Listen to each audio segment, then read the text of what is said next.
bulsho weynta Galmudug gaar ahaan dadka ku abtirsada Cadaada iyo Baxdo iyo deegaanada hoos yimaada waxay maanta u tahay maalin ciid aad bayna u faraxsan yihiin. Waxaa maanta gacanta dowladda iyo dadka Soomaaliyeed soo gashay magaalada Qaayib ee bariga gobolka Galgaduud, taa oo ahayd bar muhiim ah oo Al-shabaab ay ku lahaayeen maxkamado waaweyn oo ay ku samaysan jireen xukun beenaadyadooda ay ku baadaan bulshada Soomaaliyeed. Kadib halgan qaatay muddo isbuucyo ah oo dagaallo iyo istaraatiijiyado dagaal oo laga kala hogaaminayay magaalooyinka Baxda iyo Cadakibir, waxaa maanta si buuxda gacanta dowladda u soo galay deegaankan qadiimiga ah kaas oo aad istaraatiiji ugu ahaa ururka Al-shabaab ee Qaayib. Deegaanka Qaayib waxa uu dhowr kiiloomitir u jiraa oo kaliya deegaanada Xiindheere iyo Xagarey, kuwa oo Al-shabaab ay ku leeyihiin fadhiisimo waaweyn oo ku gaamureen.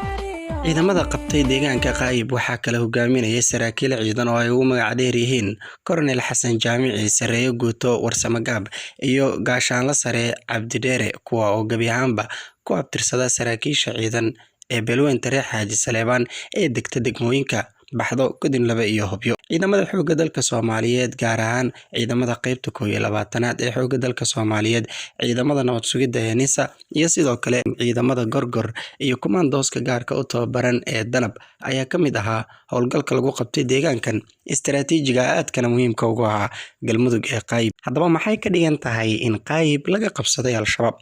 Waxay ka dhigan tahay inay waayeen bar ka mid ah barihii ugu muhiimsanaa ee deegaanka dadka xoolo dhaqatada ah lehna xoolaha ugu badan ee dadyooga gobolka Galgaduud. Sida taariikhyahanada iyo dadka deegaanka ku xeel dheer ay sheegeen, deegaanada u dhaxeeya Qaayib ilaa Xiindheere ilaa bariga Camaara inta u dhaxaysa waa dhulka hawdka ah ee ku wanaagsan xoolo dhaqatada gaar ahaan kuwa dhaqda geela.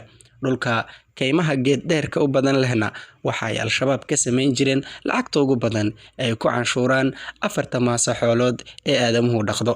Haddaba maadaama la soo afjaray mashruucii ay ku haysteen deegaanka Qaayib, caawana ay nabad tahay oo ay gacanta dowladda Soomaaliyeed iyo dadka Soomaaliyaba ku bariyayso Qaayib, halkii halgankan uu ku sii wajahan yahay. Saraakiil lagu kalsoon yahay oo ka mid ah ciidamada xoogga dalka Soomaaliyeed ee ku sugan furimaha ayaa noo xaqiijiyay in maalmaha soo aadan lagu dhufan doono deegaanka Xiindheere, taa oo soo afjari doonta caga ku taagnaanshaha Al-shabaab ee haatan si yaraanaya ee magaalooyinka ugu waaweyn gobolka Galgaduud ay ka mid yihiin Galhareeri iyo Ceelbuur. Halkaad naga daawanaysaan waa Ummadda Media 24. warbixinadan iyo wixii kale ee ku soo kordhana dagaalada ka socda gobolka Galgaduud waan idinla soo sheer gareyn doonaa. mahadsanidin.